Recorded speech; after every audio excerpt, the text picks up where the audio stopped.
नोंथांमोनखौ आंनि गुबुन मोनसे गोदान भिडिअ बयखौबो फरायहरबाय लोगोफोर नोंथांमोनखौ आंनि गोसो गोरबोनिफ्राय बयनिसिमबो हेपि बैसागु स' आङो मैयायो बिशाल मार्केटनिफ्राय मा लाबोदों नोंथांमोननो बेखौहाय एसे शेयार खालामनो सानदों आरो लोगोफोर माने मैया मोसौ थुखैदोंमोन नालाय दिनै 1 तारिख माने आं मैया भिडिअखौ खालामस्लाबनो हायासै मोनाबायना बेनिखायनो आङो दिनै नोंथांमोननो एसे शेयार खालामना खोन्थानोसै आरो नायलांदो नैबे टिफिनखौहाय आं माबा लाबोदों आरो गंनै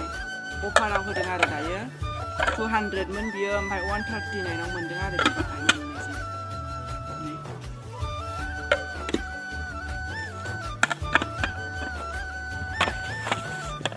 ओमफ्राय नै बियो माबामोन बियो बेसेबां प्राइसआ बियो 199 मोन ओमफ्राय बेखौ 65 आव मोनदों नै गंसे लाबोदों माने दायो बैसागुनि बिशाल मार्केटआव अफार होगासिनो आरो ओमफ्रायहाय नै बेयावहाय जायनि दख'ना लाबोदों आरो दख'ना गांनै लाबोदों मादैनि गांसे आइनि गांसे सरि ओमफ्राय आरो दंबावो र'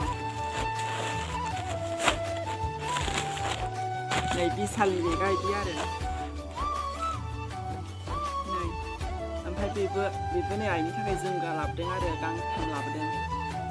माने नैबे 100 लादों आरो गांसेजोंहाय बिराद गिदिर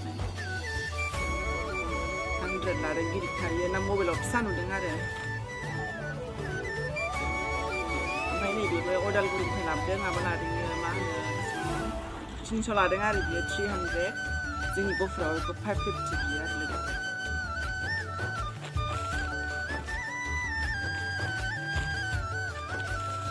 ओमफ्राय नै बेबो गांसे आरो बे आबैनि थाखाय आरो बेखौ आबैनि थाखाय लाबोदों आबैया लागोन ना लायाथाय 100 आरो बेबो 100 जोंनि गफुरावबा 300 गाहाम लायो नै बेबो गांसेबाव आरो लोगोफोर जोमग्रायाहाय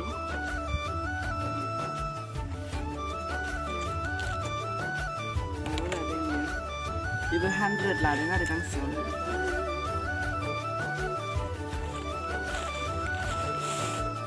नै ओमफ्राय बियो जोंहा आबैनि आरो मेख्ला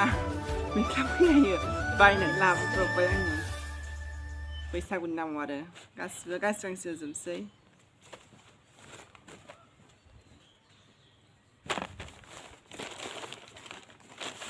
नै बेबो गामसा गांनै लाबोबाय ओमफ्राय ना नै बेखौ आबौनो होनोसै ओमफ्राय नैखौ गाबोन दाजिम फैबा आलासिनो होनोसै आरो नैखौहाय ओमफ्राय आंनि फारसे जेबो बुस्थु गैया मैया आरनाय गस्ला नायदोंमोन आरो हाथायाव ओमफ्राय बेबो गैस्राया आंनि थाखाय हामानो गिदिरद्राय गोजा माने बैसागुनि दायो बिराद डिसकाउन्ट होगासिनो आरो लोगोफोर ओमफ्राय डाइनिं कभार लाबोदों मोनसे डाइनिं कभार नैयाव गबाय आरो डाइनिं कभाराबो 150 लादों बिराद गिदिर आरो ओमफ्राय क्वालिटिया मोजां दामि क्वालिटि ओमफ्राय 150 आरो ओमफ्राय पर्दा गांसे दंमोन आं पर्दाखौ बेयाव होबाय बिदिनो फिसा बुस्थु दङमोन आरो नोंथांमोन बेखौ देखायला आरो आं दायो नोंथांमोना आंनि चेनेलाव गोदानबा आंनि चेनेलखौ अननानै नोंथांमोना लाइक शेयार साबसक्राइब कमेन्ट खालामनानै होदो लोगोफोर नोंथांमोननि थाखाय बिदिनो गोदान भिडिअ लानानै फैबाय थागोन लोगोफोर दिनैनि भिडिअआ एसेनोसै आरो लोगोफोर